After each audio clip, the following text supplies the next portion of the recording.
कडे ठाकरे आणि कोकण एक वेगळंच समीकरण आहे। मात्र याच कोकणात उद्धव ठाकरेंना मोठा फटका बसलाय, तर कोकणात महायुतीचाच डंका वाजतोय। मात्र दुसरीकडे नारायण राणेंनी पराभवाच्या बालिकेतून वाट काढत मोठं कमबॅक केलंय। यावरचा खास रिपोर्ट। कोकण ठाकरेंच्या हातून निसटलं। कोकणात महायुतीचाच डंका।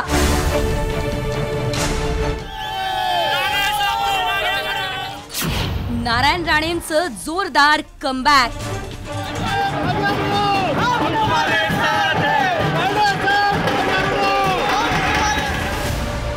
लोकसभा निवडणुकीत कोकण जिंकण्यासाठी ठाकरेंनी जोर लावला होता।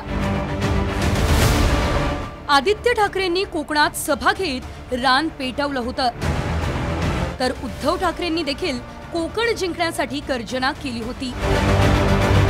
मात्र जाहीर झालेल्या निकालात कोकण ठाकरेंच्या हातून निसटलंय।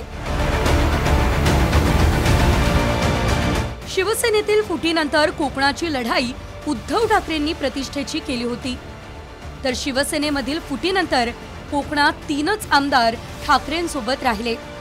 त्यामुळे ठाकरेंनी गद्दारांना धडा शिकवणार म्हणत कोकणात सभांचा धडाका लावला। मात्र त्यानंतरही कोकण ठाकरेंच्या हातून निसटलंय।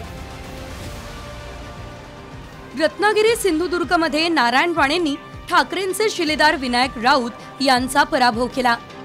रायगडमधून सुनील तटकरे यांनी ठाकरे गटाच्या अनंत गीतेंचा पराभव केला।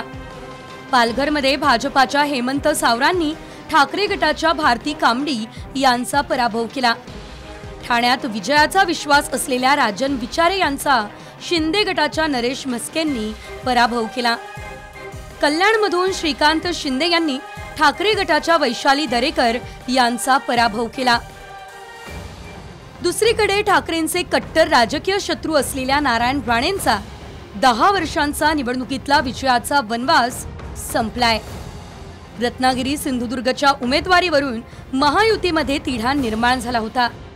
शिंदे गटाकडून उदय सामंत यांचे भाऊ किरण सामंत तिकिटासाठी अडून बसले होते, मात्र अखेर राणेंनी उमेदवारी मिळवली।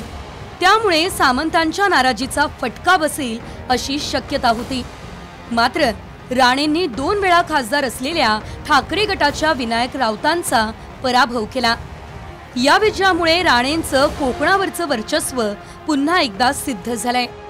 त्यामुळे आगामी विधानसभा निवडणुकीत ठाकरे विरुद्ध राणे असा जोरदार सामना रंगण्याची शक्यता आहे। ब्युरो रिपोर्ट, साम टीव्ही न्यूज, मुंबई।